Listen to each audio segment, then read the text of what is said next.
चीन नाम का एक देश था जो थोड़ा बहुत हमारा कंपटीशन करता था, लेकिन वो बहुत नीचे। भारत में एक मलमल नाम का एक कपड़ा बनता था, तो तराजू के एक पलड़े में वो कपड़ा रखा जाता था, दूसरे पलड़े में उसके भार के बराबर सोना रखा जाता था, तब वो कपड़ा। आज से 300-400 साल पहले तक कपड़ा बिकता था वजन से, अभी कपड़ा बिकता है मीटर से। अब 3000 साल कपड़ा बेच बेच कर हम सोना कमाते रहे, इसलिए सोने का भंडार इस देश में। कोई स्टील बनाना नहीं जानता था दुनिया में, हमने सबसे पहले स्टील बनाया। भारत के सभी महापुरुषों के बनाए हुए किले को देखेंगे तो बहुत पतली ईंट के हैं, जिनकी उम्र 500 से 1000 वर्ष है। दुनिया में कहीं सोने की मस्जिद नहीं है, कहीं सोने का गिरजाघर नहीं है, इस देश में सोने के मंदिर हैं। देश दुनिया का सबसे अमीर देश था, सबसे श्रीमंत देश था। अंग्रेजों के दस्तावेज बताते हैं कि इस देश के बारे में जब अंग्रेज आए थे पहली बार, जब इस देश में उन्होंने प्रवेश किया, तो अंग्रेजों ने बहुत सारे सर्वेक्षण कराए थे इस देश के, सर्वे जिसको आप कहते हैं।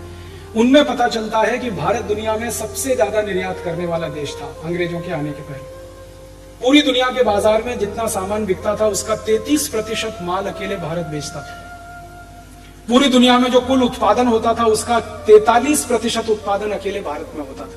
और पूरी दुनिया में जो कुल आमदनी होती थी उसका 27% आमदनी अकेले भारत की होती थी। कोई भी देश भारत के कंपटीशन में नहीं था उस समय। चीन नाम का एक देश था जो थोड़ा बहुत हमारा कंपटीशन करता था, लेकिन वो बहुत नीचे था।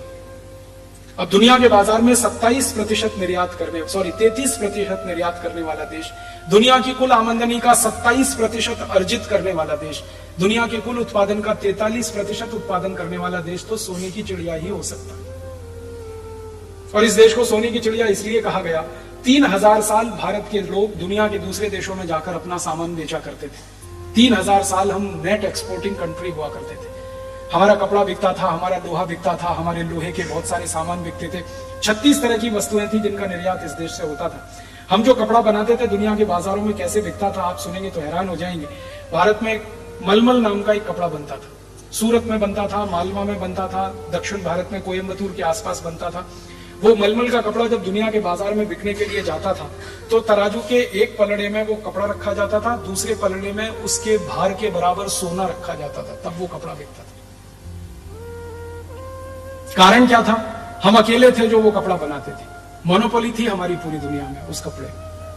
तो हमने कपड़ा बेचकर सोना कमाया और वजन के बराबर। आज से 300-400 साल पहले तक कपड़ा बिकता था वजन से, अभी कपड़ा बिकता है मीटर से। 1 मीटर, 2 मीटर, 5 मीटर। 300 साल बिकता था आधा किलो, 1 किलो, 2 किलो, 5 किलो, और जितने वजन का कपड़ा उतने वजन का सोना मिलता था। अब 3000 साल कपड़ा बेच बेच कर हम सोना कमाते रहे, इसलिए सोने का भंडार इस देश में बढ़ा। हम लोहा बेचते थे, सारी दुनिया के देश हमसे लोहा खरीदते थे। आपको सुनकर हैरानी होगी, स्टील बनाने की टेक्नोलॉजी सबसे पहले भारत में विकसित हुई 10वीं शताब्दी। कोई स्टील बनाना नहीं जानता था दुनिया में, हमने सबसे पहले स्टील बनाया और वो स्टील हम बेचते थे दूसरे देशों को। ईस्ट इंडिया कंपनी और फ्रांस की सारी कंपनियां पानी का जहाज बनाने के लिए स्टील भारत से खरीदते थे। और भारत का स्टील खरीदकर जब वो जहाज बनाया करते थे, एक बहुत बड़ा फ्रांसीसी व्यक्ति था और एक बहुत बड़ा अंग्रेज, दोनों भारत में आए स्टील देखने के लिए कि भारत में स्टील क्या क्वालिटी का है। तो यहां से कुछ स्टील वो खरीद के ले गए और उनकी लेबोरेटरी में टेस्ट किया तो पता चला उससे अच्छा स्टील कोई बनाता नहीं दुनिया में। उन्होंने 2 बातें कही। उन्होंने कहा भारत के स्टील में सबसे बड़ी क्वालिटी है कि ये रस्ट फ्री है, इसमें जंग नहीं लगता, कितने भी पानी में डाल के रखो। और दूसरी क्वालिटी ये है कि ये क्वालिटी में बहुत ऊंचा है, और तीसरी है कि ये सस्ता बहुत है।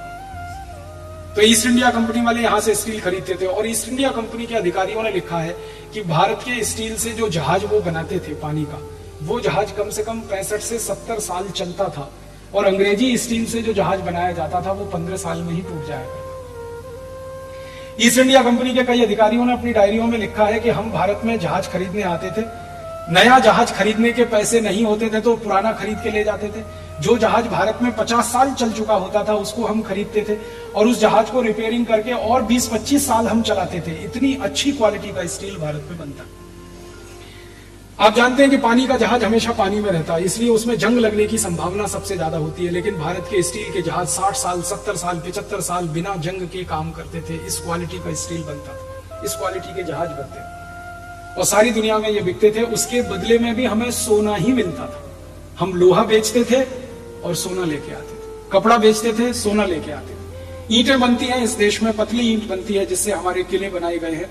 भारत के सभी महापुरुषों के बनाए हुए किले को देखेंगे तो बहुत पतली ईंट के हैं, जिनकी उम्र 500 से 1000 वर्ष है। वो किले में कहीं क्रैक नहीं है, क्योंकि ईंट और जो कैल्शियम है, चूना है, उसके उपयोग से बनाए गए हैं। सीमेंट का कोई भी मकान दूसरे तीसरे साल में क्रैक आ जाता है, क्योंकि सीमेंट की क्वालिटी उतनी अच्छी नहीं है, चूने की क्वालिटी इतनी अच्छी है। चूना हम बनाते थे, ईंट बनाते थे, उसे बेचते थे, ऐसी 36 तरह की चीजें हम बना के बेचते थे। सब चीजों के बदले में सोना मिलता था, क्योंकि उस समय एक्सचेंज जो होता था वस्तुओं का, वो सोने से ही होता था। इसलिए हजारों साल दुनिया का सोना भारत में आया, और वो सोना इतना आया कि हमने उसको अपने शरीर पर पहना, शरीर पर लादा, घर में सजावट के लिए इस्तेमाल किया, फिर भी बच गया तो हमने दान कर दिया, और उसके मंदिर बन गए इस देश में। दुनिया में कहीं सोने की मस्जिद नहीं है, कहीं सोने का गिरजाघर नहीं है, इस देश में सोने के मंदिर हैं। अंग्रेजों के जमाने में तो 13,000 से ज्यादा थे। जब अंग्रेज हिंदुस्तान में आए और उन्होंने सर्वेक्षण किया तो उन्होंने लिस्ट बनाई है कि 13,780 सोने के मंदिर हैं भारत, और एक एक मंदिर के पास सैकड़ों मीट्रिक टन सोना होता था। अंग्रेजों के दस्तावेजों में दर्ज है गुरुवायूर का मंदिर केरल में, फिर उसके बाद तमिलनाडु के मंदिर, तंजौर के मंदिर, फिर उसके बाद हमारा तिरुपति बालाजी का मंदिर। ऐसे हिंदुस्तान में 13,000 से ज्यादा मंदिरों में टनों टन सोना लगा हुआ है, और अंग्रेज लिख रहे हैं कि इस सोने को ही लंदन ले जाना पड़े तो 1000 साल लगेगा। इतना धन संपत्ति इस देश में था। एक अंग्रेज आया इस देश में, उसका नाम था मैकॉले, टीबी मैकॉले, जिसने भारत की शिक्षा व्यवस्था को बदल दिया पूरा। उस मैकॉले का एक भाषण का एक वाक्य सुनाता हूं। ब्रिटिश पार्लियामेंट में वो एक भाषण दे रहा है 2 फरवरी 1835 को, और वो बोल रहा है, I have travelled length and breadth of this country India. मैंने संपूर्ण भारत देश को देख लिया। लेंथ एंड ब्रेथ माने उत्तर, दक्षिण, पूर्व, पश्चिम, सब जगह में भारत में घूम लिया। और वो कहता है कि I have spent 17 years continuous in India. वो कहता है 17 साल में भारत में रहा, पूरा भारत मैंने घूमा। और घूमने के बाद वो कहता है, I have not seen a single person who is a bagger and thief in this country.